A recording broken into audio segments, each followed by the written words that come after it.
As far as like travel, like I know you in Dubai, Darren, like travel's a big part, right, of like what show weeks look like. But let's kind of start to dive into some travel considerations because there's quite a bit to think about when, especially like with our athletes that are doing pro qualifiers, like their pro qualifiers are not right next door most of the time. So I think we need to start to flesh that out some. So Darren, kind of kick us off and then we'll kick it to Alex.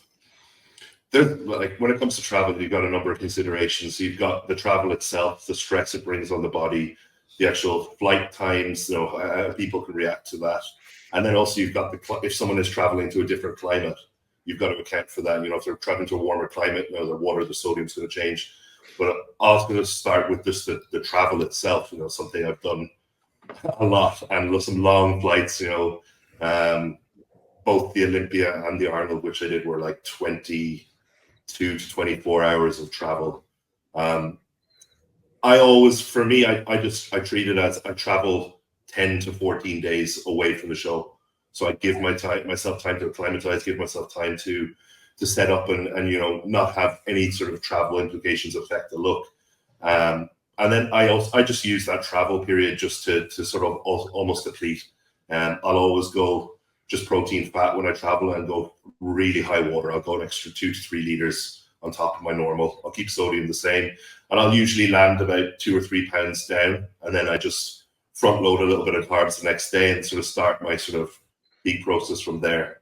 But it's always worked well for me, but obviously, every athlete's going to be different and different flight times and things like that. But I think anything over 6-7 hours of a flight, I tend to go with protein fat. I know I'm gonna pull something out of that in a bit, but Alex, what else are you considering as far as like travel for athletes? So, and it sounds super simple, right? But like I always tell my athletes to be prepared for delays. So like a lot of time people they'll get on, like they'll have 2 meals. Like, oh, I'll just get the rest when I get there. I'm like, no. You have like you need to have with you every single thing you need for that entire day to eat and to drink, right? So, Yeah. but a lot of people, they don't think of that. That's like very critical, number one. And then I always like to implement, like, whenever they land, I like to implement go to the gym. I don't expect it to be some type of big killer session, but I'm trying to like mentally get them comfortable and get them back in like, hey, this is my safe haven, this is my spot. And then physically they're able to just kind of flush and move some of that water around, move some of the food around. Those are 2 huge components that I truly feel are important, especially during travel, regardless of time of day. It can help with jet lag, like just getting there, getting right back into it, and then just kind of adjusting your sleep how you need it. Yeah, I think the last one that I would consider too with this is potentially climate change. So like if you have someone like going from somewhere really hot into somewhere pretty cold, or somewhere cold to somewhere hot, is probably more the bigger problem. It's like that could be a change in like the fluid sodium dynamic of an athlete, right? Like if they go from a cold environment into a hot environment, like I have an athlete who just competed in Sweden going to Portugal this week. It's like that excretion of fluid just from sweating alone is going to be like so much higher. And that'll be something you need to consider with the peaking process. So I spring this up because we're talking about larger athletes, like, right? Like if you're 250, you sit and heat and sweat. Like you don't even have to move. And it's like, I remember when I was 260, my shirts had like pit stains because I just would sit at my desk and sweat all day. It's just like absolutely freaking miserable. So no, I think that's great. And I think kind of something I want to pull out before we dive into like this last question is Darren had kind of mentioned like starting as flying 14 days ahead or 10 days ahead or whatever that time frame was, and kind of starting the peaking process from there.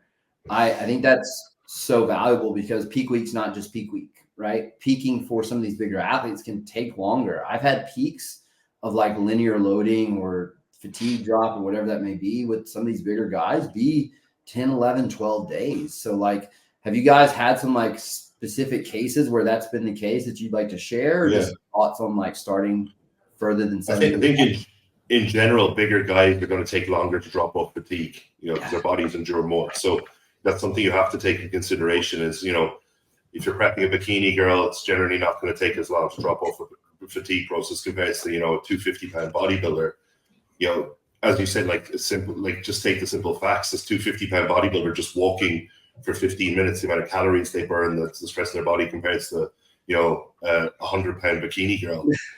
You know, so it's a lot different. So you do have to take those considerations into, take that into consideration when you're thinking about the process of peaking. That, you know, if a bodybuilder is like 240, 250 pounds, they're going to take 5 to 7 days just to drop fatigue alone. Yeah. Yeah. Yeah. We know that, you know, putting sorry, if like we all know, like, you know, take for example, when we think about like post training, we know that you shouldn't just eat directly post training because your body's not in a state to, you know, to fully absorb food. If you think, right, you're going into a peaking process with a highly fatigued body, how well is it going to absorb and take in the food? It makes it so hard to predict. It's an unpredictable peak. Yeah. You have variables pushing up and variables pushing down. And so, like Alex alluded to, using weights is potentially helping with finding that final look. It's like, how are you going to do that if you've got massive weight drop from fatigue drop happening at the same time you're trying to load, and then you're getting these skewed like changes and just visuals accordingly. So I know that's Man, yeah, and honestly, man, bigger guys like you, they'll swing throughout a day anywhere 6 to 10 pounds. And if you've not been looking at that data kind of throughout at least the last 2 or 3 weeks, you'll get into a peak process, and it's like, oh, why is he up 8 pounds and we've only had 4 meals? Like, so you can't let it freak you out. And that's one thing we had with Law. You know, I was able to look back and say, okay, every single night he drops anywhere from 5 to 7 pounds every single night, like clockwork. And that was where the night before the show, you know, he was a little, man, I don't know, I think I'm spilling. I'm like, good, because we're going to wake up clockwork 6.2 pounds down the next day, right on the money. But had I not known that was coming, I would have panicked. I would have been like, oh man, like I messed up. I did this, I did that. So the scale is truly a huge gauge. And it's a visual I like to create for people. You know, bikini girls, you know, some wellness girls, if they're smaller, they're like landing a little jumper plane. Like they can take off and land pretty fast. But like a big heavyweight, big bodybuilder, they're like a big old, you know, Boeing 747. You know, they start much further out. And then you know, just like it takes them, you know, a lot, they have to start taking off a lot further out too. So like, it's just like landing a plane, if that visual helps anybody.